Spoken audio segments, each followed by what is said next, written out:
Hello fantasy faithfuls and welcome to Davante Adams Fantasy Snapshot for 2020.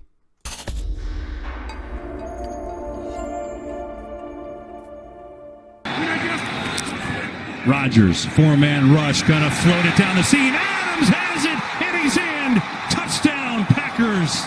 In 2020, the Green Bay Packers and Davante Adams will be facing a group of teams that last year gave up 570 fantasy points to receivers in PPR, most in the NFL, with 13.4 yards per receptions and 16 touchdowns on average.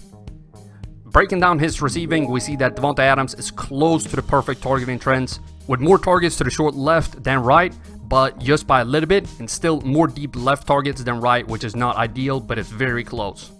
For Adams' catch rate stats, this is actually the worst thing that could be for him. He's better at catching to the right side of the field overall, so I would have preferred more targets there to rack up PPR points. He's a little bit more productive on catches to the short left, but still below league average, which I wasn't expecting. However, he is exceptional at making big plays outside the numbers to the right. The opponent that fits his strengths the best is the Tennessee Titans. They gave up 27.3 yards per catch, and opposing receivers had a catch rate of 68% in the deep right zone, so be sure to start him in DFS for that game. I would like to take a second to remind you to hit that like button, leave a comment what you think about this video, and subscribe to the channel. I love every interaction I have with y'all, and every little bit helps me put out even more content. Adams' what game floor is 11.7 points and ceiling 26.7 based on the last 3 years. This ranks as the highest floor and the 5th highest ceiling for wide receivers. The likeliness of him scoring above that ceiling and booming is very high at 5.7, while his bust risk below the floor is still not crazy high even with the highest floor, so very stable numbers. His touchdown rate last year was 3.9, his lowest since 2015 by far, so we should expect some positive regression in this regard, especially as he still has Aaron Rodgers as his quarterback. Based on my market share study, I have him predicted for 129 targets and for 84 receptions in 2020. Davante Adams did not reach his highs from previous seasons, but still never gives you a big fat 0.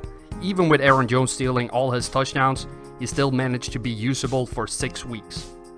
The situation breakdown for him shows that he scores about the same amount of points at home as he does away.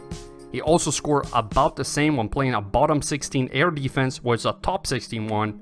The big thing from last year is the 71% against teams with a winning record, showing us that when push comes to shove, he's still the guy Rodgers go to and the coaching staff trust the most.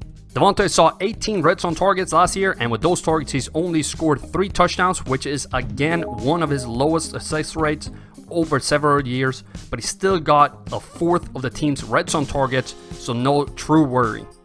The average risk of him not scoring above 10 fantasy points last year was 56%, which places him with Tyler Lockett, DeAndre Hopkins, and Cooper Kupp, so nothing that should scare you off.